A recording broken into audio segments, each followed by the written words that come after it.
So this is today is about oral cancer, and this is a picture. Can somebody recognize what is there in this picture?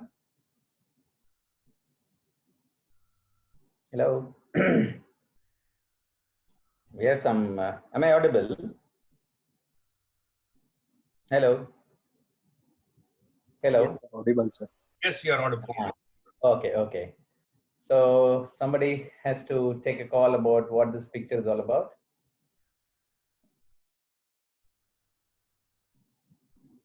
So what are you guys saying? Is it an X-ray or not?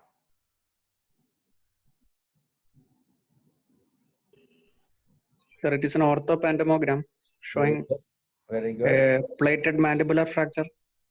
Plated mandibular fracture. Okay.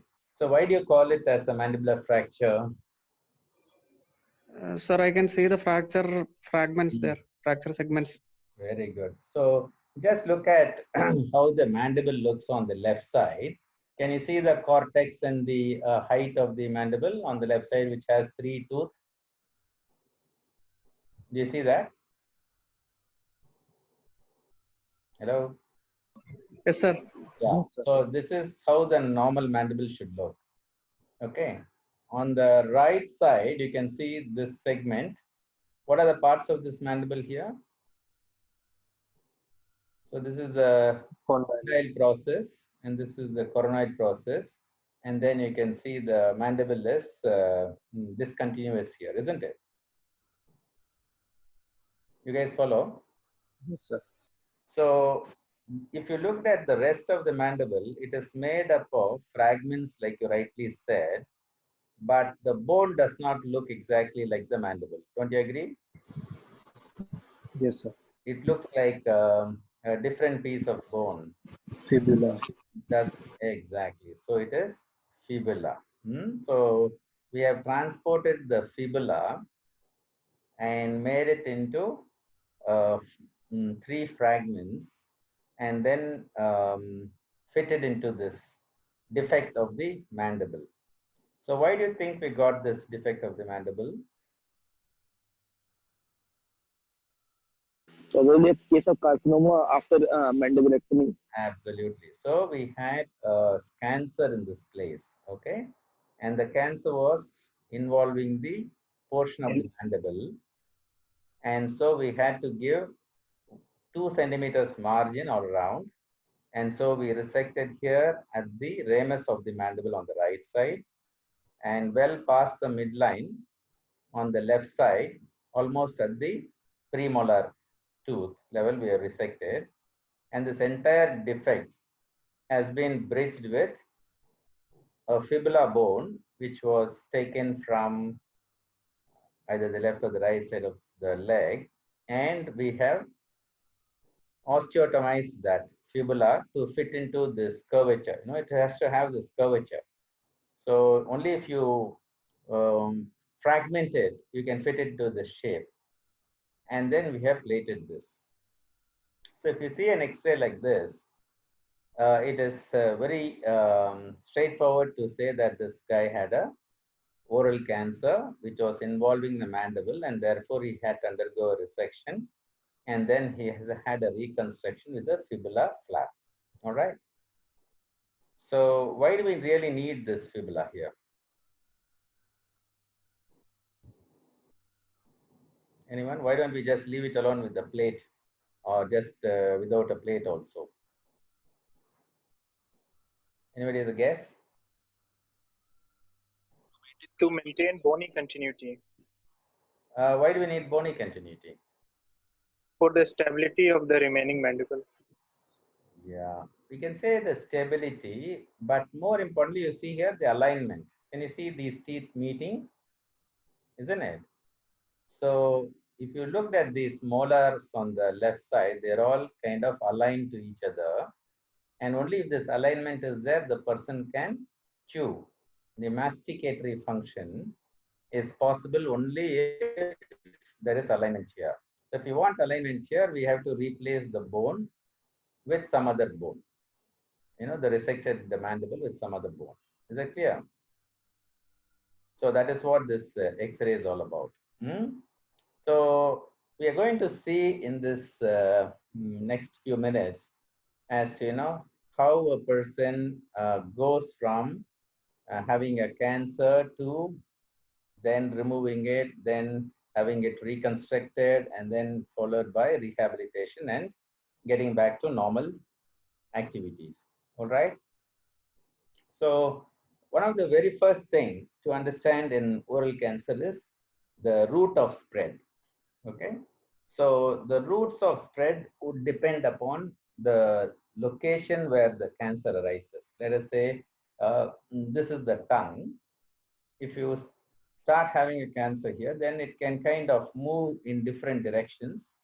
It will involve the extrinsic muscles, the intrinsic muscles, and then it will go deeper and deeper to invade the floor of mouth and then subsequently the bone also. The bone being here is the mandible. Is that clear?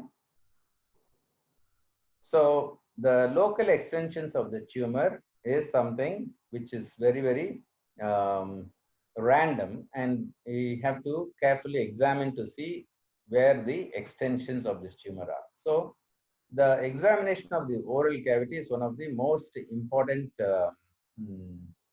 aspects of good decision making. So if you don't do a proper examination of the oral cavity, then you're going to be missing out on a lot of details. And if you're lost on details, you won't be able to plan a proper surgery. So I would actually suggest that the oral cavity examination is done with a kind of a checklist. So you uh, write down, okay, these are all the subsize of the oral cavity. Let us say the buccal mucosa. And when you look at the buccal mucosa, the left side and the right side separately, you look for the linea alba, which is this line. And then you look for the Stenson's duct, which is here. You can see the opening here. That is the Stenson's duct. And then you look at the entire length and breadth of the buccal mucosa to look for any kind of changes. The changes can be on the mucosal aspect in the form of a color change, maybe white or red or any other color, or it could be some ulceration, nodule, or it could be something submucosal nodule. So you need to systematically check that. Suppose you had a change here, then you must also know how to do the reference marks. So the reference points are here, the oral commissure here. This is the oral commissure, and this is the retromolar trigone. Let us say I am having something here. So you must say so many centimeters behind the oral commissure and so many centimeters in front of the retromolar trigone, and so many centimeters from the GB sulcus lower and upper. All right. Suppose it's extending into the bucco-gingival sulcus, which is the sulcus, then you'll have to use the teeth as the reference point. So it is extending into the bucco-gingival sulcus, opposing the following teeth, the premolars, the molars, or the incisors types. Okay. So once you're done with the buccal mucosa and the bucco-gingival sulcus, we actually go on to examine the gingiva. So the gingiva has two components. If you look at the thing here, the interdental gingiva will be pinkish, and the rest of the area will be more palish. Okay, so that is the difference that you should see in every examination, that this color difference is maintained and there is not much of infection and pus and things like that, or if there is any ulceration within this area, perhaps even with color change. Okay. Then you look at the hard palate. The hard palate, you should look for certain normal things, like this is torus palatinus. This is normal, not to be confused with a submucosal tumor. And there will be other normal structures like minor salivary glands and some keratinization, etc. So we need to know what is normal and what is not, and then note down what are all abnormal that we see. At the same length, you also can see the soft palate. And in the soft palate is not part of the oral cavity. Soft palate is part of the oropharynx. But still, you can complete the examination by looking at the soft palate and the function of the soft palate also. So you can see the movement of the soft palate by asking the patient to say or E, and then you can see this vibrating line of the soft palate. You can see the tonsillar pillars, etc. Okay. And the crucial thing is also about the tongue examination. So you must look at the ventral aspect of the tongue, the lateral aspect of the tongue, and the dorsal aspect of the tongue as well. Okay.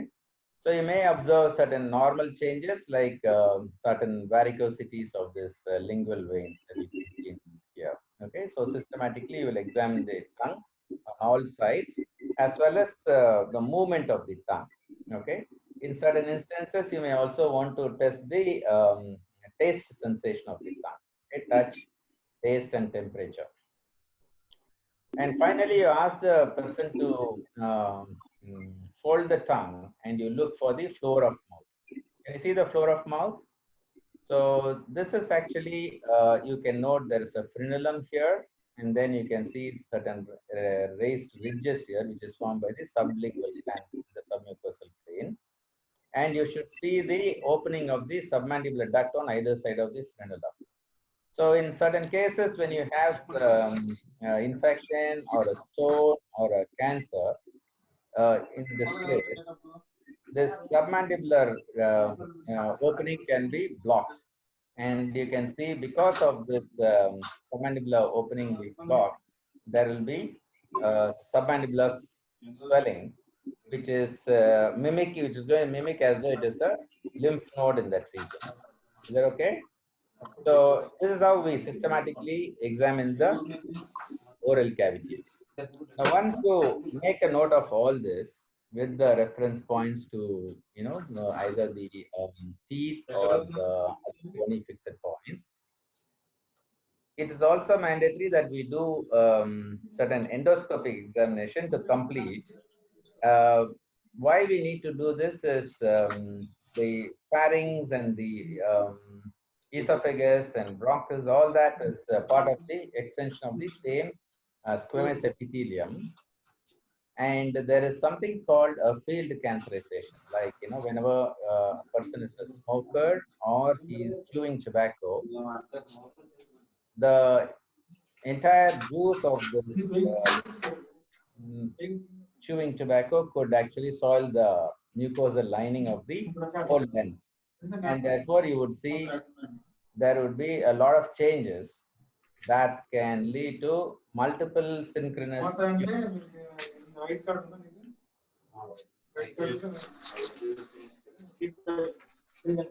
Is that a question? Okay. So, hello. So we need to know about the field cancerization concept, and then we decide on staging of the cancer. Okay, why we need to do the staging of the cancer is the staging of the cancer will determine the type of treatment we are going to give. For example, we can basically classify them as early stage or late stage. And in the early stage, we can say that which is stage 1 and stage 2 of disease, you would employ more often a single modality treatment. Single modality means either you can choose surgery or radiotherapy for local treatment. But if it is a late stage, meaning stage 3 or stage 4A, then we must use all the methods of treatment, namely the surgery plus radiation and or chemotherapy. Okay. When a person has an unresectable disease, which we call it a stage 4B, then it becomes more palliative in nature, the treatment. So we need to kind of make a big distinction about which constitutes resectable and which is not resectable. And in the buccal mucosa, if you looked at it, the extension of the tumor into the skin or the masseter muscle can be resected. but the same may not be true when the pterygoid muscles are involved. And in the case of the tongue and floor of mouth, involvement of the mylohyoid muscle or genioglossus muscle is okay, but not other major muscles. Okay, so therefore, we need to know what are the soft tissues that are involved, what about the nerves, and what about the bone. Okay, so all these needs to be answered before we can kind of take a decision about what kind of treatment we are going to give or what stage we are dealing with. Okay, so this will require meticulous clinical examination, as well as we may want to add certain radiological investigations. And if you want to evaluate the bone, in this case, we are referring to the mandible or the maxilla, then you would prefer to have a CT scan, which will give you details of the bone much more clearer. But suppose the entire tumor is involving the soft tissue of the tongue, okay, then we perhaps may want to use an MRI scan, so it will give you the depth of the extension of tumor. When it is quite advanced, then we probably would go even for a PET scan to look for any distant metastasis. So what I mean by locally advanced diseases, there is some certain degree of partial trismus, or there is um, ankylosing, or let us say the person has a bulky lymph node, or you having a lymph node in level 4 and 5, which are clinically metastatic, then you should not hesitate to ask for a PET scan. Okay. So the assessment of mandible by far, okay, the mandibular invasion, you normally would want to use the clinical examination as the best guide towards assessing the mandible, or for that the maxilla. So there are other radiological aids like this Denta scan, which is purported to have a little better resolution, but it doesn't outwit the clinical examination. Or you can do a CT examination, the so-called the cough-cheek view. So the cough-cheek view is going to lift off the buccal mucosa from the mandible, and then you can see a bone window of the mandible to check whether if there is involvement of the mandible. Nowadays, we have the reconstruction CD, the CT scan, and you can see the direct invasion of the mandible here. Can you guys see that this portion of the mandible is completely eroded? Yes, sir. Yeah, and then you can also see how far deep that bone is going. And if you see it is going right up to the inferior nerve, then this guy would also have involvement of that nerve. The inferior nerve is going to emerge as a mental nerve in the foramen, and you will see that the side of the ipsilateral side of the left, in this case the right lower left, should be having anesthesia. Okay, so that is something we have to clinically elicit so that it is easy for us to understand how deep that bone has been involved.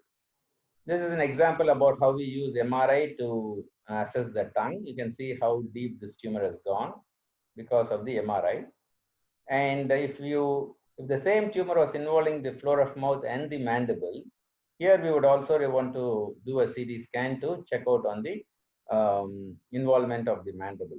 Okay, so here in this case, if an MRI along with the CT will may be required to assess the extension of the tumor.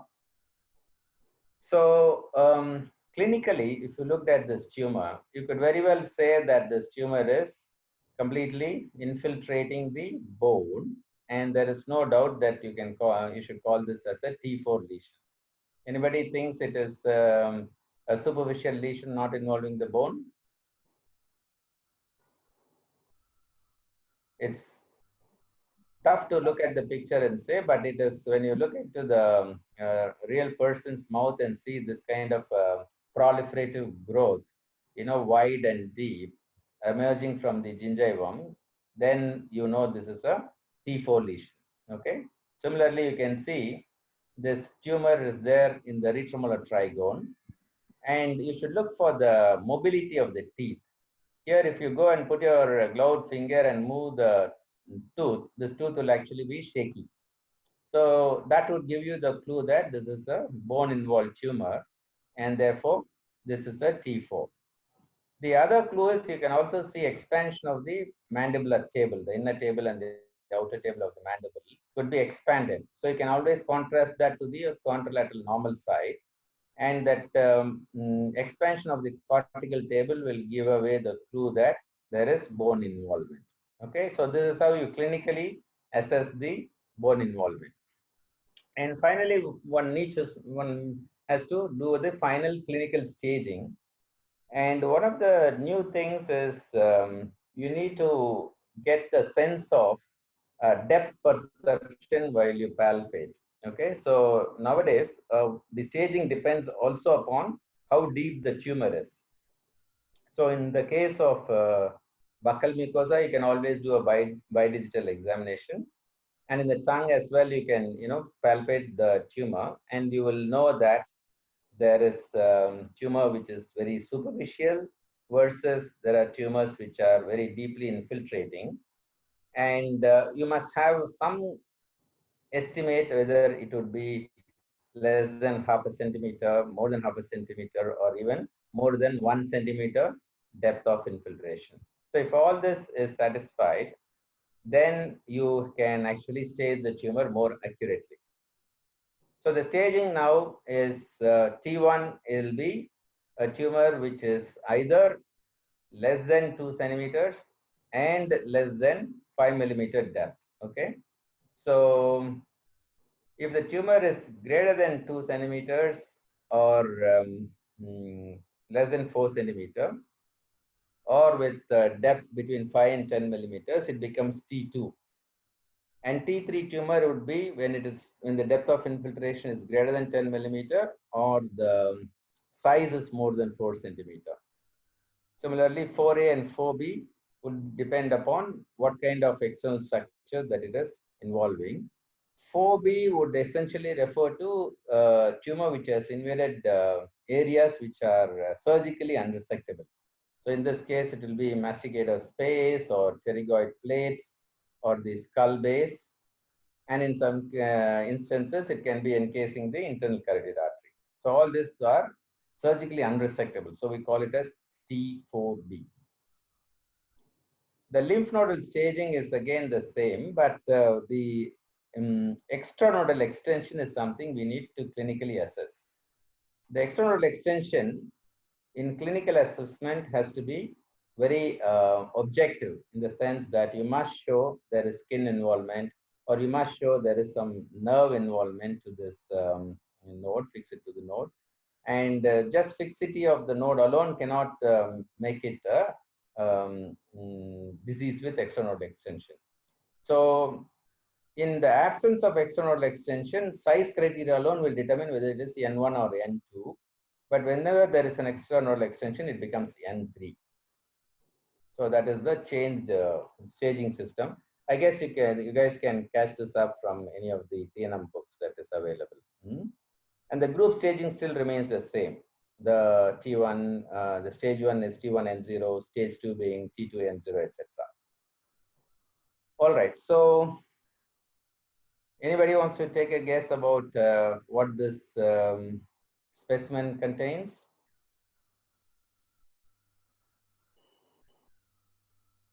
You guys see?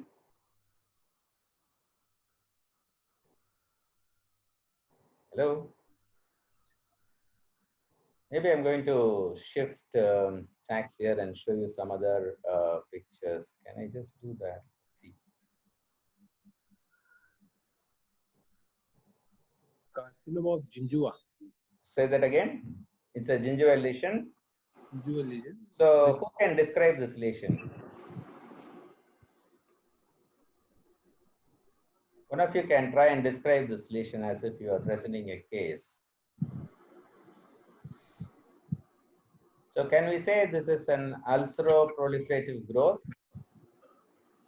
Yes, sir. Yeah, so you can say this is an ulceroproliferative growth. And what does it involve? It involves the gingiva, right? Yeah. Isn't it? This is the interdental gingiva, Yeah. right? And then this is an incisor teeth, and this is the canine tooth, isn't it? So it starts from the canine tooth, and then it is extending all the way up to the last molar tooth. And there is minimal extension into the buccogingival sulcus, and the floor of mouth being free. So this is a tumor which is extending from the molar to the canine. So which will be at least 3 centimeters. And because this is involving the bone here, and any of these teeth can be mobile, shaky tooth, then we know that this is a T4 lesion, isn't it? So if it's a T4 lesion, we need to resect the entire bone, and that is what we have done. We resected that, and then we have replaced that with a tubular flap here. Okay. What is this? Can you see here? So this is again a growth in the gingiva, which is infiltrating deep into the bone, and then wide local excision has been done so that we can fill in that gap. Can someone talk about this lesion? Orocutaneous fistula, sir. Possibly, I'm not sure this is a fistula yet, but it is an imminent fistula perhaps. But what we know is there is skin involved. Yes, sir. A particular growth from the starting from the angle of the mouth, actually 2 centimeters beyond that, with a sinus noted over its. Right. There is some ulceration of the skin as well noted, isn't it? So this is, what stage will this be? T4A, sir. T4A, absolutely right. Okay. And you can also see this is a lymph node here. Can you see that? Yes, sir. Yeah. So there is a lymph node also there, and you can see it here. Yeah. So that is the resection. And all right. So at this juncture, let me get you to another. Where are we? Stop share, isn't it? Okay, let me get to another. Where am I? Share screen. And maybe I will give you.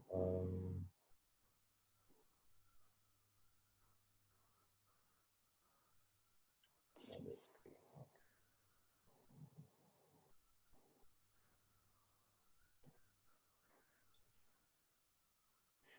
Okay.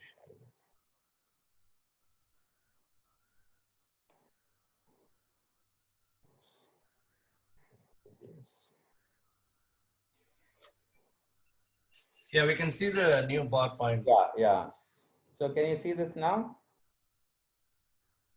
Okay, so this is obvious. So we have this ulcer in this right lateral border of the tongue. So that guy has been marked out with 2 centimeter margins all around with depth resection, and then you have that part of the tongue replaced with the forearm flap. Is it clear? Yes, sir. Yes, Okay, so somebody wants to take this lesion, describe this lesion. Where is this located? This ulcer. Hard palate. Hard This palate. is a hard palate. So what we have done is to resect this entire thing, the hard palate, and then we have used the radial forearm to fill in that fistula. Once you resect it, you are going to have a communication between the oral cavity and the nasal cavity, and that needs to be filled in. So you can do that either by way of an obturator prosthesis, or in this case, we have used a radial forearm flap, and you can see the resected specimen over here. So here, what we've done is to remove what almost 3/4 of the tongue, and replace that with a thigh flap. We take anterolateral thigh flap, and then we kind of fill into the gap so that the volume will be made up by the anterolateral flap, and functionality will be only from the residual normal tongue. I think this is the same we saw earlier. And this is another example of anterolateral thigh flap.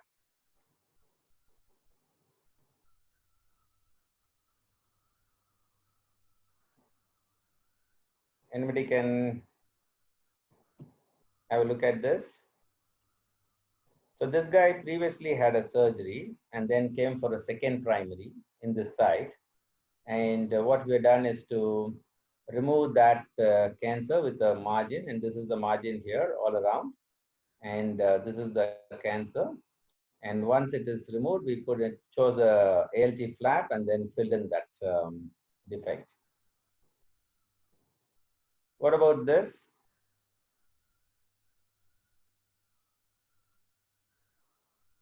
Ulceroproliferative lesion in the right angle of mouth. Correct. So this should be a buccal mucosal growth forming. It is almost infiltrating through and through over the skin, and then has also formed a fistula. So this is the orocutaneous fistula. And what we have done is to resect this entire lesion with a wide margin, and margin included as that portion of the hemimandible also. And then we have taken the pectoralis major flap to fill in. Okay, so this is an example of a regional flap reconstruction. And this is a massive resection from a floor of mouth lesion. Can you see the floor of mouth lesion here? So that is the cancer. And this would classically cause the obstruction of the submandibular ducts. And when this cancer blocks the submandibular duct, you will have a submandibular sialadenitis. And that can confuse with lymph nodes. But of course, floor of mouth also has a high risk involvement of the lymph nodes. And so we need to resect not only the primary, but also deal with bilateral neck, because this is a midline lesion. You'll have to resect the lymph glands on both the sides. And then once the resection is done, this type of resection would require a definite bony reconstruction. Why? What is the need for bony reconstruction in this? He can't chew. Not about chewing. Remember, he can't even breathe. Tongue fall. Yeah, the tongue will fall back. So we need to have the bone here and fix this remnant tongue muscle into the bone, so that the tongue would be able to anchor and move. Otherwise, that if the tongue falls back, this guy is never going to be able to come out of the tracheostomy. So that's what we have done. We have done fibula, and then we have reconstructed it. And you can see this guy after it is healed and well. So that is the OPG that we started at the very beginning. So you can see that fibula segment. Here we have used only 2 fragments of the fibula to shape into the mandible, and then fixed it with a plate. Okay. So what do you think about this lesion? Ulcerative growth seen on the tip of the tip and lateral aspect of the tongue, sir. Tongue, yeah. So this lady was actually thought she was an unresectable tumor, and she was in palliative care when she was referred to us. And then if you palpate, this is the most important thing about palpation. Okay, when you look at it from the picture, it looks very alarming. But when you wear a glove and palpate it, you know this is all very, very superficial. So this turns out to be a verrucous cancer. Okay, this is a verrucous cancer which will not have deep infiltration, and so we were able to take out the entire tumor. You can see the entire tumor here. We were able to take it out and then reconstruct that lady as well. And we used facial flap in this case, and this is a facial flap that we have used to reconstruct. This is a lip cancer, isn't it? So you can see this lip cancer involving more than half the lip of the lower side, including the commissure. And then he goes through a wide excision and then reconstruction as well. So just to tell you about how you kind of plan your surgery for different locations of the tumor within the oral cavity. Okay. So let me just go back to the original presentation.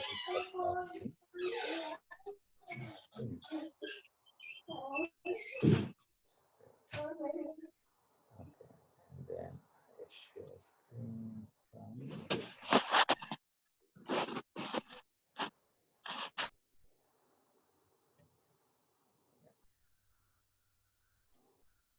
So some of the ideas about reconstruction of the oral cavity you should think is one, we need to replace each type of tissue with a similar type of tissue, muscle for muscle, mucosa with that of skin, and bone for bone. And it should also give you the same kind of cosmetic as well as functional appearance. Okay, and that is best achieved by doing a microvascular reconstruction. You guys can see the screen? Yes, sir. Yes. Okay, so let's put it on the. You can make it full screen. Yeah. Yeah, it's the full screen. Yeah. So one of the things is you need to look at the recipient side and the donor side. So for the donor side, you'll always have to choose something which has the least mobility, and that is both functional and cosmetic. So the person should not be limping, he should not be having problems with walking, and no food drop, no other secondary complications. And in the recipient side, you have to look at what will give the best functional outcome as well as cosmetic outcome. In terms of function, we have to look at speech and mastication, swallowing, as well as the taste. We can't do much with the taste except that preserve as much of tongue that is possible.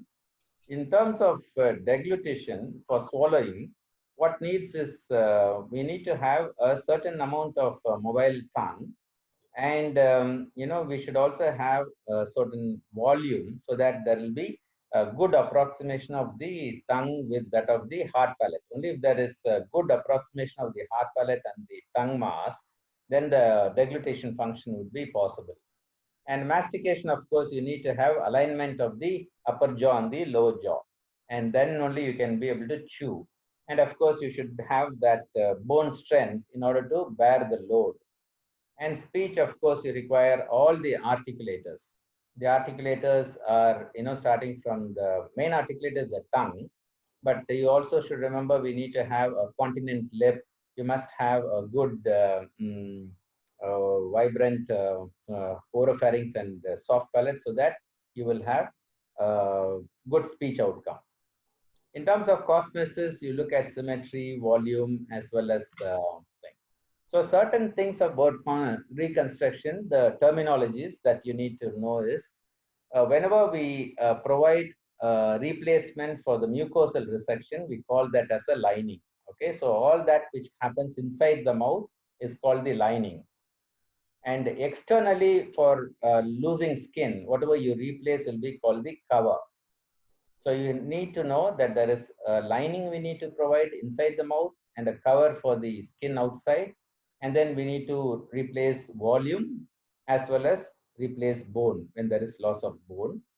And we are going to be having a list of possible flaps. And we tend to choose according to the defect, one or the other flap. This is an example about various types of mandibulectomies that you can have and then reconstruct. Okay, so for example, here you have resected from arch to arch and the entire body of the mandible is replaced, or you can have smaller or bigger segments of this. So this is the example of a lateral thigh flap. You can see how big tissue you can remove, and that will provide both the volume as well as the width, the surface area that is required to fill in. So anybody has some idea about what this is all about? Dental implants. That's correct. So when you have a fibula replacement, and then after the wound is all healed, they go to a dentist, And the dental surgeon implants what is known as these dental implants. Okay, this is something which is done, and then they'll put a bridge on all this, and over the bridge they'll clip on the teeth. So these are the pillars on which the load for the chewing and mastication process will take place. So you can see this is the bridge and that is the teeth. Okay, this is how you rehabilitate mandible after resection and reconstruction. Okay, so one of the important things is about understanding how good your surgery is, and that will be known one by survival, that we'll have to wait for 5 years. But immediately what we can know is from the histopathology. And the crucial thing is they'll talk about margins, and the margins are two parts. One is the circumferential margin and then the depth margin. Okay. So in the two-dimensional plane, how much of mucosal margin you're able to give, and in the depth, how much of clear margins you got. So that will determine how well your resection has been or how good the outcome is going to be. And there are other aspects of pathology. Say, for example, what are the borders looking like, whether it's a pushing border or an infiltrating border. They're going to look at how much of immune response you're having for this cancer. They're going to look at whether there is perineural invasion or lymphovascular invasion, and so on and so forth. And within the lymph nodes, they're going to check how many nodes are involved, how many are removed, and how many have extranodal extension. And based on the stage, there is a pathological stage, we decide whether there is a role for radiation. Like at the outset, we were saying, if it's an early stage, that is T1 or T2, with the N0, and if we had operated, then we can say perhaps we can manage with surgery alone. But if there is a nodal involvement, or if there is the margins which are closely involved, or if there are other parameters like depth of the lesion is quite large, or there is a lot of perineural invasion and all that, then we should always call the help of the radiotherapist, who would give an adjuvant radiotherapy. And how is adjuvant radiotherapy given?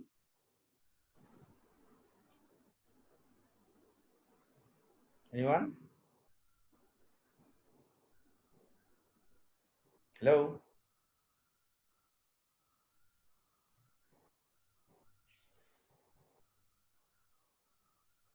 Hello? Anybody there? Could be EBRT, Yeah. What is EBRT? Can you expand it? external beam radiotherapy, sir. Okay. So what is the opposite of external beam radiotherapy? Brachytherapy. Brachytherapy. Brachytherapy. So where would you use brachytherapy and where would you use external beam radiotherapy? For So nose, so if it is external, then you can use external beam radiation. If it is internal, like you can use brachytherapy. Yeah. So for example, we do a tongue resection. tongue. Yeah. Somebody wants to take a call? So one of the ways to use the brachytherapy is immediately after the resection is over, we can implant certain needles along the resected bed, and then we can use that needles for giving brachytherapy for those patients. Okay. So it is not very commonly done because it is quite cumbersome for people to go around with the needle sticking to their tongue and the face. So normally we try to avoid it and then allow the patient to heal up and get back to his normal functionality, which is going to take about a month's time. Okay. So as soon as you operate, you give them enough time to heal up and get back to normal functionality like eating, speaking, and swallowing. And once they are up and ready, we start the radiotherapy, which usually is 4 weeks after the surgery. And this radiation, external beam radiation, is started in a standard fraction, which means we give about 200 centigrade every day. We give about 30 fractions. Okay, that is 2 into 30 would be about 6,000 centigrade. And then we give it on a 5-day week, Monday to Friday. We don't give it on Saturday and Sundays. and therefore this treatment is going to go on for 6 weeks. At the end of the 6 weeks, you must understand that this person is going to have a lot of reaction. The reaction is in this mucosa. It will manifest as mucositis. There will be a lot of color changes, hyperpigmentation of the skin, and then if there was ulceration and discharge, it becomes grade 3 and grade 4 reaction. So you need to wait for another 4 to 6 weeks for the reaction of the radiation to heal, and then the patient can get back to normalcy. Even after this immediate acute reaction is healed, there are certain long-term complications. What are the long-term complications of radiotherapy?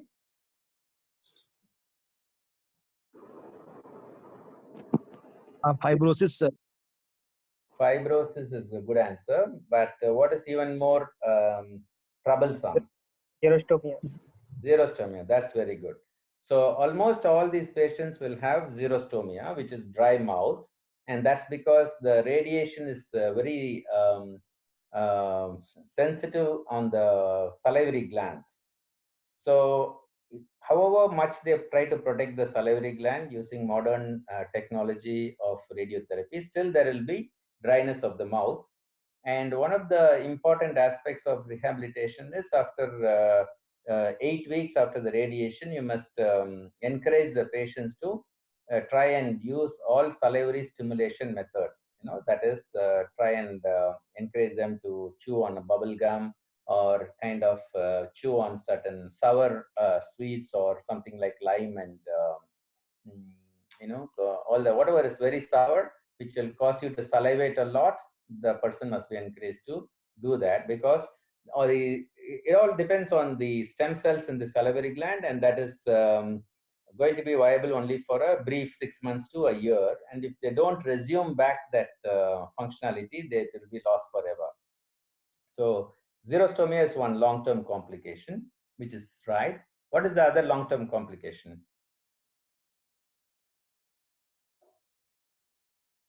You need to remember that there will be what is known as radionecrosis, osteoradionecrosis. So you can have a bone necrosis because of the radiation in the long term.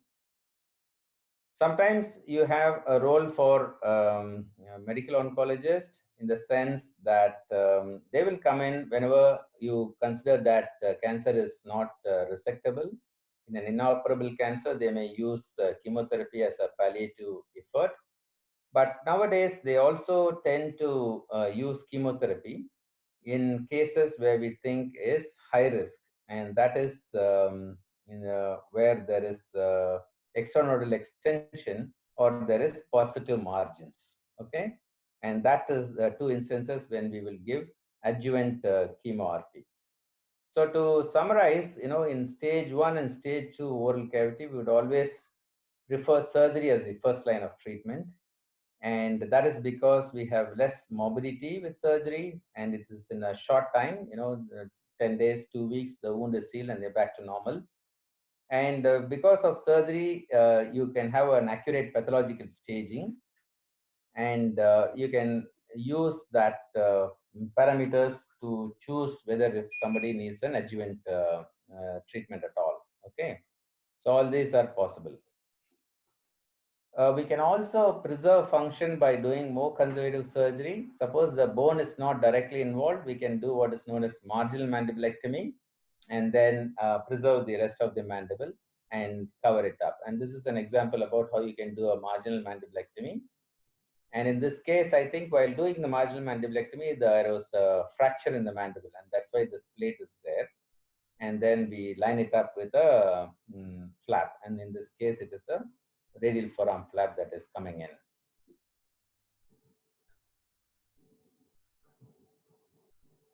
So any questions so far?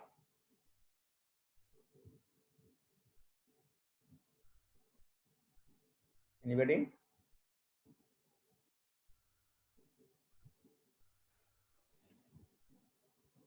So I think as far as we have seen so far, we have been focusing mostly on the primary tumor, the site where we want to assess and resect appropriately. But what is also important is to address the neck at the same time. So we need to decide in the case of an N0 neck. And what do you call as N0 neck? Clinically, radiologically, no notes are. Exactly. So it is both clinical as well as radiological. And the radiological can be either an ultrasound or a CT scan or an MRI. So if both of this does not reveal a lymph node, or at least a significant metastatic lymph node, then we have to make a choice whether we are going to observe or whether we are going to electively do a neck dissection. So who are the guys who think you will observe and not operate the neck? Anybody who would want to choose to observe? If the treatment for the primary surgery, we can go for elective. Yeah. No, when you do the primary surgery, surgery for the primary, still would you want to keep the neck for observation? No, sir. In selected No, cases, we can do. Yes, in selective cases, that's true. What are the selective cases that you will choose?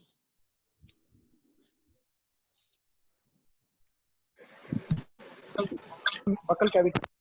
So if it's a very early disease and we have got a good follow for the patient, then we will go ahead with it. If there's a lost follow-up, sir, then we will go with surgery. Excellent. So you must look at the compliance of the patient, whether if that guy will keep coming back to you regularly for a thorough clinical examination and whenever required a radiological examination. That is one thing, compliance. The other thing you said is an early stage, and we have to define what is an early stage. And we told you already, by clinical examination, we must be able to assess the depth of involvement. And the depth of involvement can be less than 5 millimeter, more than 5 millimeter, or even more than 1 centimeter. So if in your clinical assessment, it is less than 5 millimeter, then there is a strong case to see whether they can be observed. The classical thing would be, you've been observing leukoplakia or an erythroplakia for a long time, and then right under your surveillance, you're seeing an ulceration forming in that lesion. And that is very, very superficial, they're hardly a millimeter or two. In such instances, we don't need to do an elective neck dissection, because elective neck dissection has its own complications, both short-term and long-term. And so we can keep that kind of a neck under observation. But if you think that the lesion is deep and if the lesion is, the cancer is looking quite nasty, then you would not observe the neck, but you'll go for an elective neck dissection. So some of the drawbacks of the observation is, there are quite a substantial number of cases who will have pathological end disease. And if we miss out on them, or if the patient doesn't come back for follow-up, many of them will turn out to be an inoperable neck disease. And that is the major problem about using the observation as a option. So the way to go thoroughly and meticulously examining the lymph nodes is by using an ultrasound, and in addition an fine needle aspirate of the. Of course, we talked about adjuvant radiation, and Should FNAC should be taken, sir? Sir, say that again. Should FNAC is needed, sir? If it is clinically metastatic, no. But if you say it is clinically N0, but the radiologist feels that there is a lymph node which is plus minus, and in that case, whenever you want to keep the neck under observation, then you can suggest them to do an FNAC. But if there is a suspicion and you don't even have to do an FNAC, you can go straight away to do a surgical staging. Surgical staging is what we do by elective neck dissection. Okay. So we don't need to do an FNAC. If you're planned for a elective neck dissection, no need for FNAC. But if you're thinking about keeping the neck under observation and your radiologist thinks there is a suspicion there or he thinks it's borderline, then you can get an FNAC. Okay, sir. So the radiotherapy is, like we said, for all these indications in the primary, which is T3, T4, or very infiltrating tumor, high-grade tumor and all that. And in the lymph nodal thing, if there is a lot of lymph nodes, bulky one, or with extranodal disease.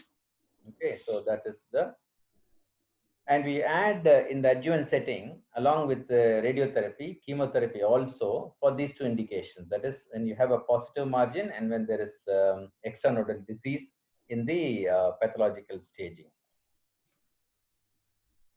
So we need to also have some sense of what we do for premalignant lesion. Let us say you find a leukoplakia, a white patch. Is somebody going to can help me with defining this leukoplakia?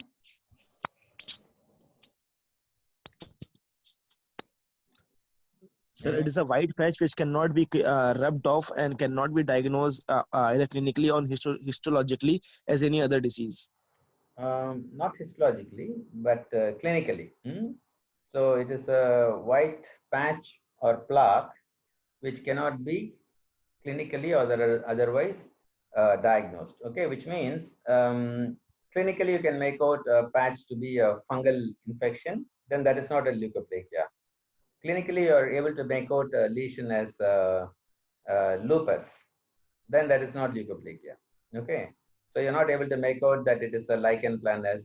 You're not able to make out this is a fungal infection. You're not able to make out this is some other whitish patch.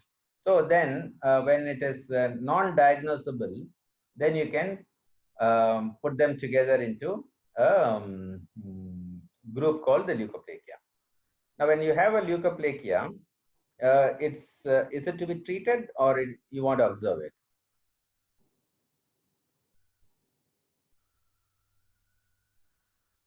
So it depends. So you need to look at what kind of a guy has this leukoplakia. Is he a tobacco user or not? Or you also look at what site this leukoplakia is. Is it in the floor of mouth? Is it in the buccal cavity? Is it in the tongue, etc.? And then you also look at the morphology of this white patch. Is it homogeneous? It is non-homogeneous. And sometimes you will also have the aid of histology. Say somebody has done a biopsy, and then you know what is the degree of dysplasia in that. Is it mild dysplasia, moderate dysplasia, or a severe dysplasia? And all this will decide whether this leukoplakia requires treatment.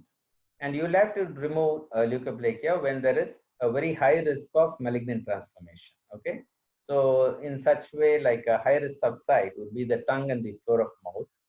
And if it looks very non-homogeneous, or there is moderate or severe dysplasia, or you can actually keep seeing that the leukoplakia is transforming clinically, either by way of ulceration or transforming into an erythroplakia like lesion, then you would want to treat the leukoplakia.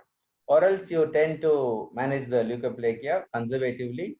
All this aids of medical, using different vitamin sources are promising, but not necessarily the case. Okay. So one of the often asked questions in your exams would be when you will do an excision biopsy and when will you do an incision biopsy. So when you have a very, very tiny lesion with which is like a few millimeters, and those cases you give you make a clinical diagnosis, and if you think it is possibility of a malignancy is there, you give adequate margin and then resect it completely. But if there is a lesion which is big enough, then you just take a small biopsy and check it out.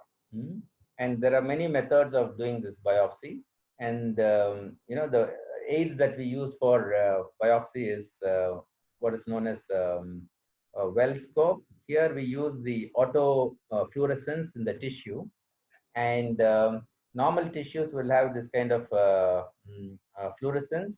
And whenever there's a loss of fluorescence, that means that tissue is unhealthy, and you can take a biopsy from there.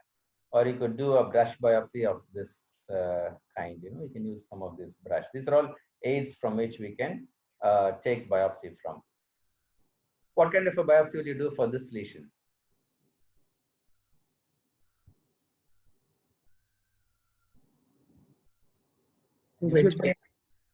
Yeah, you have to do a wedge biopsy. It's a very straightforward thing. You can have such a huge ulcer with a raised margin. So you just have to take a wedge from one of the corners, and they will give you not only the diagnosis, sometimes they can give you also the depth and the other factors that is. Sir, in case of tongue malignancy, how we can analyze the depth clinically, sir? Yeah, you can actually feel this, and if you see that this lesion is deeply infiltrating, then you can make an assessment that it is less than 5 millimeter or more than 5 millimeter easily. And this case, you can obviously say that it's more than 5 millimeter depth. Okay, and depth means not what is coming on this surface. It is below the basement membrane, how far deep it goes. That is what we mean by depth of invasion. Okay, the exophytic component is not counted in the depth of invasion. So there is a difference between what we call as tumor thickness versus depth of invasion. Tumor thickness involves the entire height of the tumor. So the height of the tumor will have two components. One is the exophytic component, and then the other is the endophytic component. Whereas the depth of invasion only includes the endophytic component, not the exophytic. Is that clear? Yes, sir. Yes, sir. Yeah. So what is the what do you guys see in this?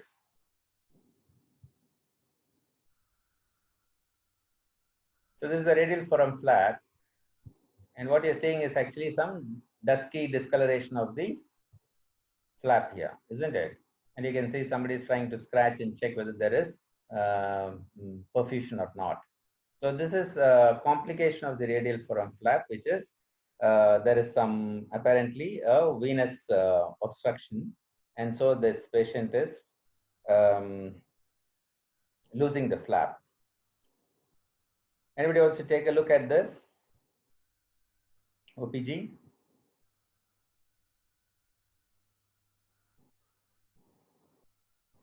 So it says is a guy who is 37 years old and looks like a nicely fused fibula.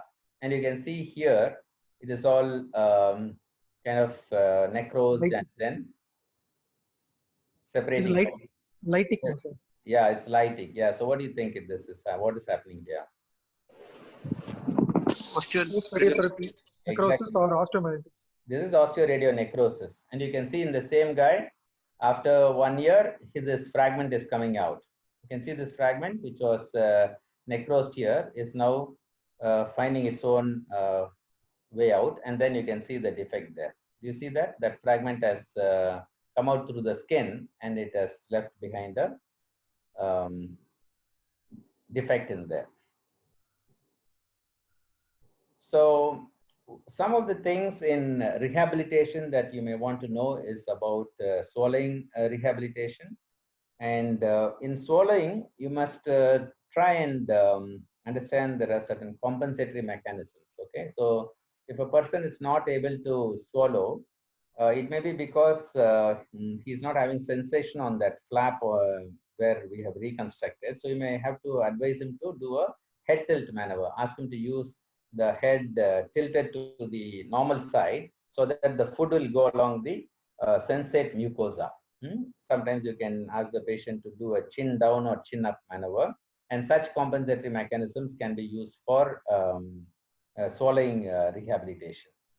Sometimes when the palate is, the tongue volume is lost, so the tongue cannot actually oppose on the hard palate, then you can do what is known as a palate lowering prosthesis. So you use a prosthesis so that this tongue and the prosthesis distance will be narrowed, and that will help the person to swallow well.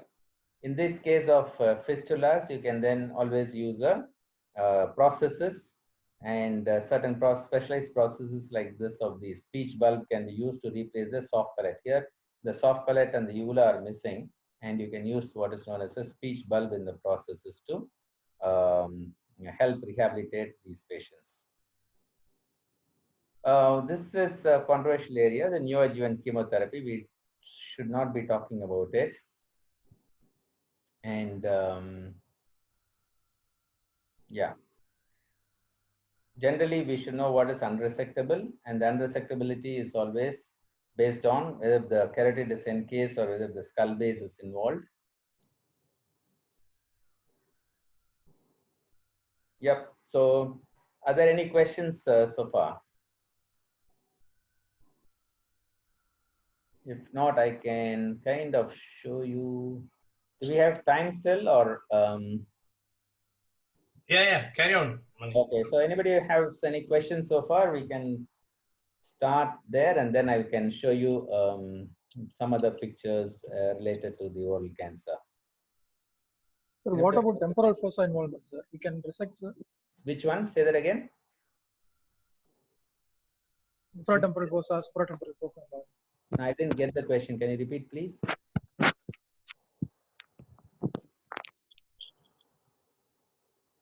If the infratemporal or supratemporal fossa is involved, can be resected. Okay. So infratemporal fossa involvement. Okay. The infratemporal fossa. Okay. I will get you some pictures for that, so it's easy for you to understand. Check this. This is what maybe. Can you see? I'm seeing this, right?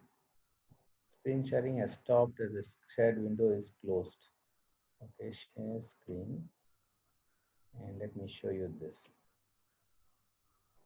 Okay. Can you see something on the screen? Yes. Do you see a picture? Yes, sir. You're able to see? Yes, sir. Yes. Okay.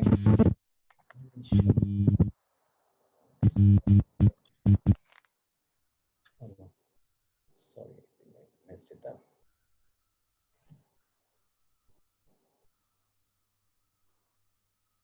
Sorry, guys. I just got to some other screen. Okay,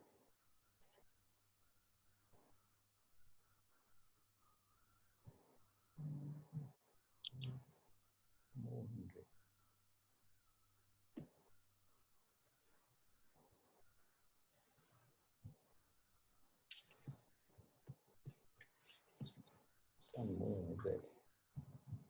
Okay. Not this one. Sorry. I'll get you another for the infratemporal fossa. Let me do right.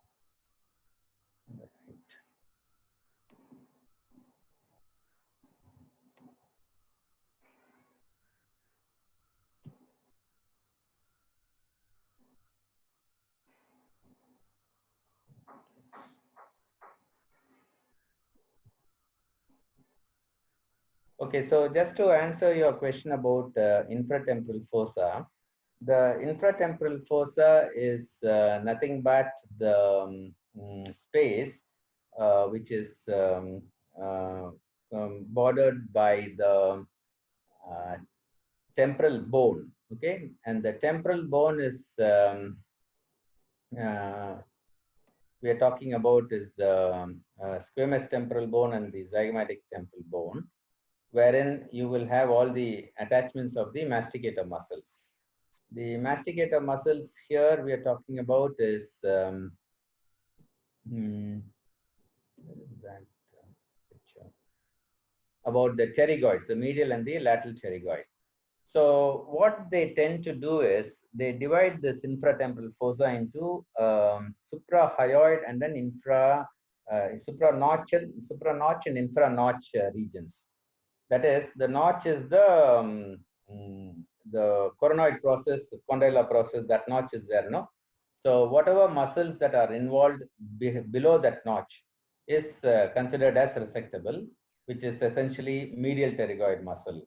But if the lateral pterygoid muscle is involved or the condyle is involved, that is considered as unresectable.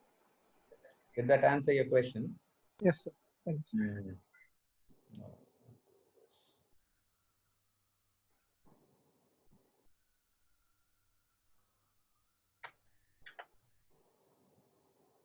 Sorry, I'm not able to. So what are the treatment options for post-radiotherapy osteonecrosis?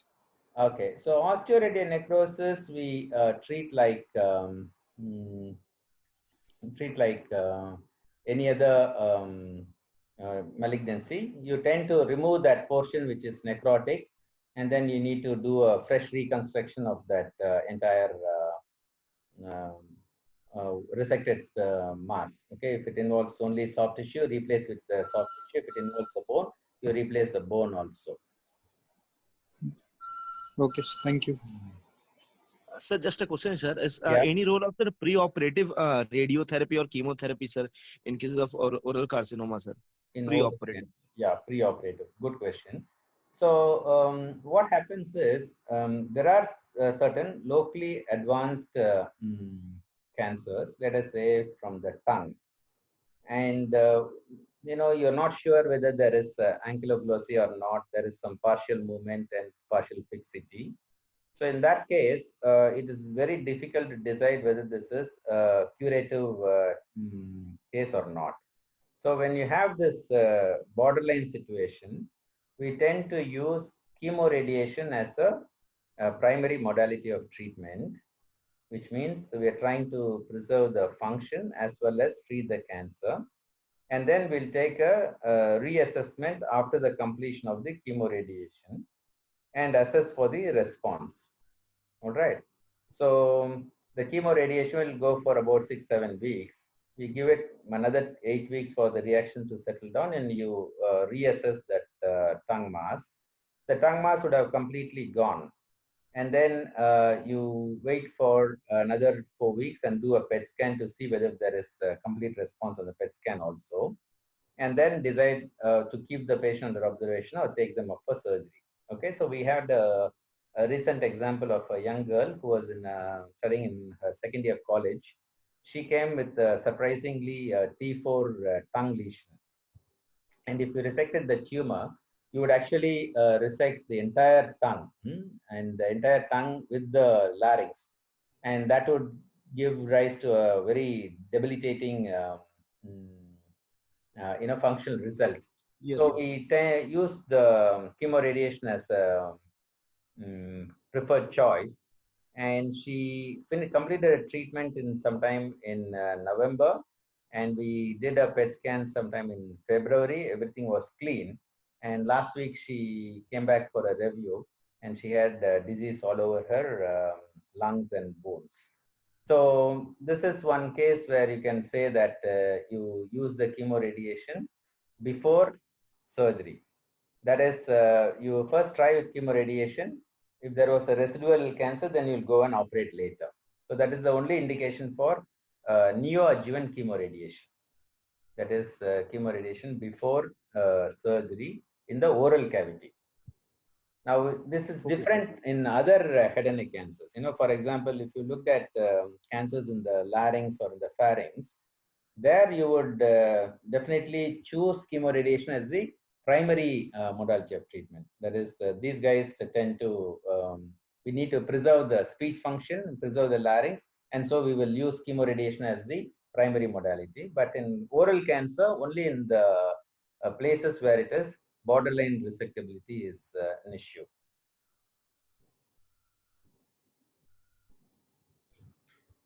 Did that answer your question? Yes, sir. Thank you, sir. All right.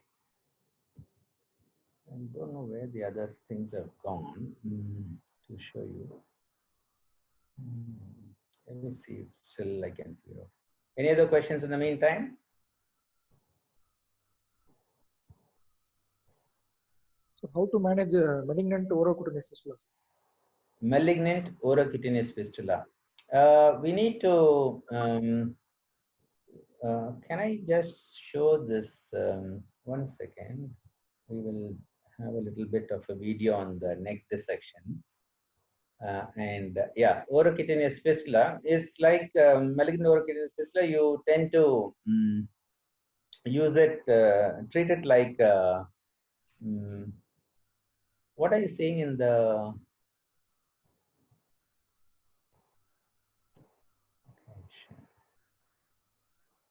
you guys see something on your screen?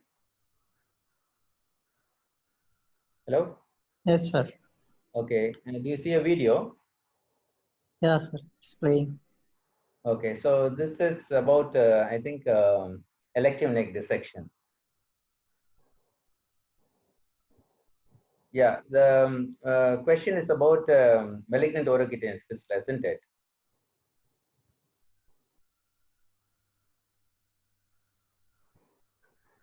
Somebody is there? Yes, sir. So you give a margin to the cutaneous involvement separately. You give a margin to the mucosal involvement separately, and then you go for resecting the entire tumor with adequate soft tissue margins on all sides, and then you replace that with a flap. Now the question here is whether it is possible to resect with margins or not. If there is a lot of cutaneous lymphedema, then you may not be able to give a adequate clearance because of the this cancer being there in all the lymphatics scattered all over. But if it is not there, then you certainly can resect it and reconstruct it.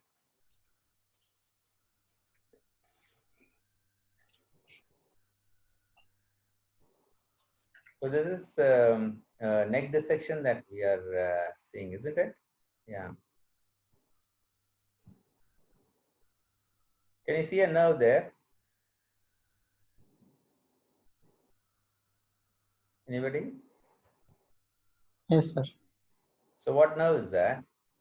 Marginal mandible. All right. So yes. So you can see the nerve. What is the landmark to identify this marginal mandibular nerve?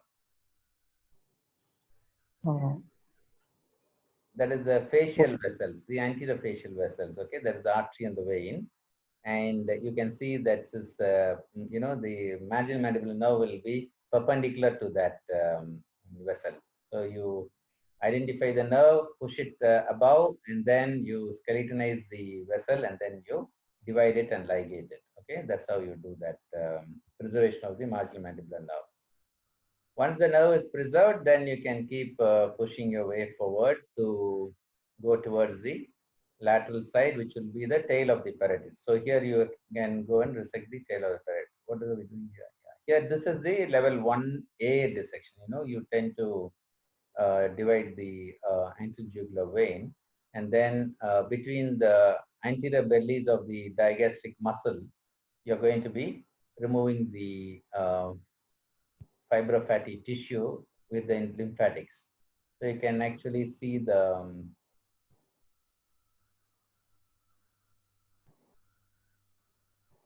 where is that? Yeah, you must be shortly seeing. That is the anterior belly of the digastric muscle. Is it seen? Oh, that's a Chennai. Okay, so we have gone almost into the level 2, 3 areas. So can you see that fascia over the sternomastoid is being dissected off, and then all the small twigs which are going to the sternomastoid from the carotid vessels are all buzzed and they are separated, and we tend to identify the posterior belly of the digastric muscle. The posterior belly of the digastric muscle is a very, very important landmark in the neck surgery. Okay, anything above the posterior belly of digastric is safe to resect, but all the important structures, vital structures, are going to be just posterior to the posterior belly of the digastric. So that means all your nerves and the carotid vessels are going to be lying just beneath the posterior belly of the digastric muscle. And then once you identify the spinal accessory nerve, you preserve it, and then you can gently retract it, pull out all the fibrofatty tissue from beneath and lateral to the nerve, and this is the level 2B dissection. What is lateral to the spinal accessory nerve.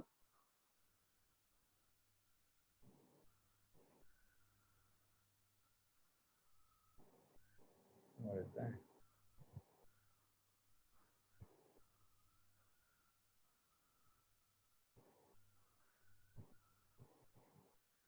Anybody has some clue about where the anatomy is? I think we are dealing with the level 3 of the neck. Can you see the omohyoid muscle? There's omohyoid muscle. The joining of the inferior and the superior belly, and then you are going to remove all the fibrofatty tissue which is lateral to the internal jugular vein, and you can see all the cervical plexus of nerves which will come on the, see that is cervical plexus nerve, okay, which is actually a sensory nerve. You know, we can choose to resect or we can choose to preserve it.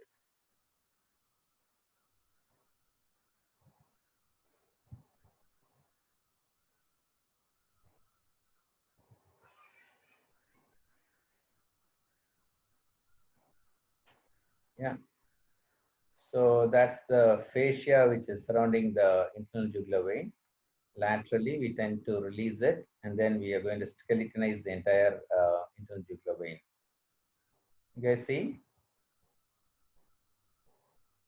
We're opening up the carotid sheath and releasing the facial lining of the internal jugular vein.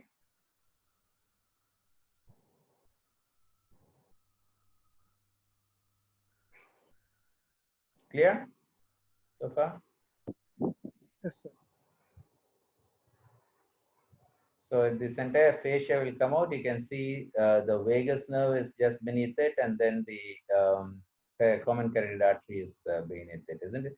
Can you see the carotid artery here? This is a common carotid artery, and the internal jugular vein. We have been separating of all the fascia from the jugular vein, and the whole length of that vein above the superior belly of the digastric has to be cleaned up. So there are different ways of doing it. You can use a scissor, you can use the cautery. Some people prefer to use the knife to dissect this fascia of the vein. Here we are using the cautery to clean up the internal jugular vein. So you must remember there are no lateral branches to the internal jugular vein. You know, all the branches for the internal jugular vein drain from the medial aspect. So here, that's why you go from the lateral to the medial approach. So we have cleaned up all the lateral aspects of the internal jugular vein, and we are cleaned up the fascia over the vein and then going towards the medial, and you're seeing all the branches of the internal jugular vein draining from the medial aspect.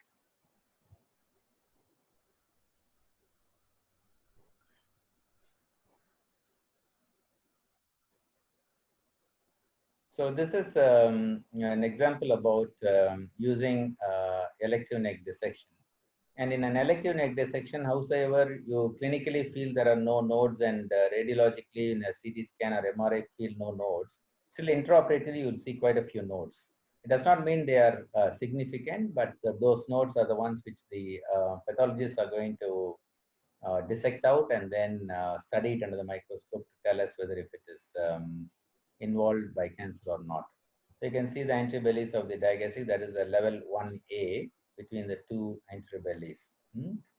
And then you remove all that fatty fibrous tissue, and then you go into the level 1B now.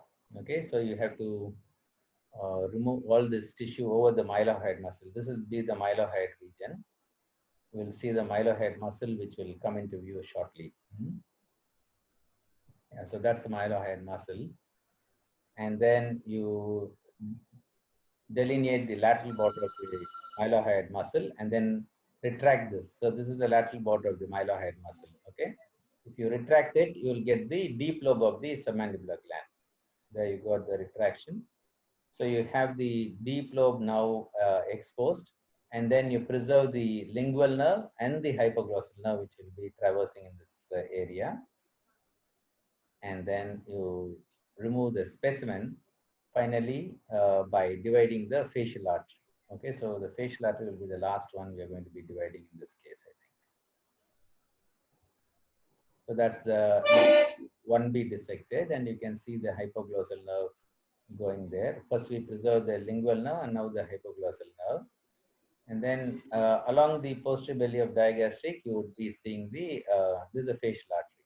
So finally, the facial artery is where the entire specimen will be attached to, and then you remove the tumor. And so that will be how the elective neck dissection is done, and in continuity. Okay, the entire levels 1 to 4 is dissected in this case, and you can see how the tumor bed looks. You know, the entire region is completely skeletonized, spread there, and there is no any fibrofatty tissue left behind anywhere around. Is it understood? Yes, sir. All right. So what other questions you guys have?